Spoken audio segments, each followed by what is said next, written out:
Okay, so here we are in the breeding shed. This is Ariel, Sprite's mate. And those two little chicks down there are both belong to Thalia and Mars. She fostered them. Her youngest chick is over here. No, her younger two chicks are over here. And then this one, that's Sprite and Ariel. That bigger one is Sprite and Ariel. And the little guy back there is Thalia and Mars. So these guys are a little older, only by a few days, but they're a little older, and they're going to go out in about 4 or 5 more days with Mama. But they're still getting fed, and then these guys will come out a little after that. You can see that there's a box here, but it's blocked off. There's a piece of paper on it, and the bars are over it. So I'm moving birds on a regular basis to get them, you know, so that hens don't turn on their chicks because they're thinking it's time to breed again. So I keep moving them from cage to cage so that they don't start thinking this is a breeding territory and start trying to drive their chicks away. So, the next ones up are, this is Narcissa and Ocean back there, and their two little guys are looking really nice. They're both opalines, which means they're both girls. This is an opaline Spangle, and she's a dark green, I think. And littlest one is a regular opaline and is a light green. Hi, little boo. He said, I'm not your baby. Leave me alone. I'm going to move them tomorrow. Maybe the next day, I don't know. They're still doing great feeding the babies, but they're kind of time. And so that cage is all set up for them. So when I pull the nest box, the babies can walk on a flat surface. So I may give them another day or two because they're still doing a fabulous job. But on the other hand, do I really need to wait for them to not do a fabulous job? Maybe we should just move them on time. Chicks will be 4 weeks old. And that's kind of when I start shuffling birds around. Then there's a pretty long break. We've got these ones, and these about to fledge. And then there's a pretty long break. And before we get to, this is Neptune, my pretty purple guy, and his Ariel. Ariel. Go on. And these are their babies. Now, this third chick, so you can see these two are looking pretty good. This one looks to be actually a cobalt, like Mama. This little one looks to be another cobalt. Well, maybe that's violet, maybe it's cobalt. It's kind of hard to tell. And their littlest chick didn't have any down or anything on it for a while, and I finally figured out that Mom was plucking it. So, I found a cure for this, but let me explain. That baby was naked 2 days ago.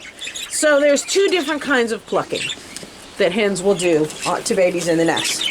One of them is completely sociopathic, kill my chicks. There's blood involved. She's literally waiting for her chicks to get big pin feathers and then pulling them out, bloodying the babies. The babies will, if you catch it in time, the babies will be permanently scarred. If you don't, they'll die. That's a full-on attack. Very few hens do that. I had exactly one, and I caught her in the act. But I have had several hens that will basically nibble the down off of their chicks. They're not getting into the big major pin feathers like the flight feathers or the feathers on the head. They're just nibbling the down off. And the damage to the chick is so minimal that you often don't see any blood at all. If you do, it would look like a little pin prick. And I've had several hens do this. And then it kind of dawned on me, I wonder if they're doing it because their stomach's upset, because I've been dealing with a lot of yeast infections in the gut. And one of the things is the calcium that I give them is highly acidic. So maybe they're doing it because they've got indigestion or something. So I did 2 things with this situation that turned it around immediately. One is I put a spray of millet in the nest box so that when mom's sitting in there, she can eat that instead of her baby's down. And number 2, I put them on metastatin, which is an antifungal, which seems to settle them down quite a bit. I think they get yeast infections from the calcium, the liquid calcium. And when I give them the metastatin, it seems to settle them down quite a bit. So I did both of those things, and 2 days ago, and she immediately stopped clucking that chick, and lo and behold, he's no longer naked. And the reason I knew that there was something wrong is because he had no down, and the next youngest chick in that brood got fostered over here, and all has down. So I knew something was up. But now he's growing it back and looks good. So that's a big deal. So if you have a hen that's a down nibbler or a down plucker, not a major feather plucker, then that's a treatment. Put a spray of millet, keep a spray of fresh millet in the box so she has something to nibble on besides her chick, and start putting metastatin, which is an antifungal, in her water.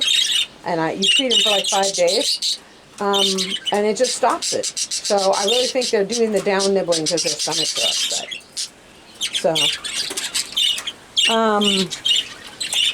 So those chicks are clearly got quite a ways to go. And this is the other nest right here. These are the youngest 2 by just a few days.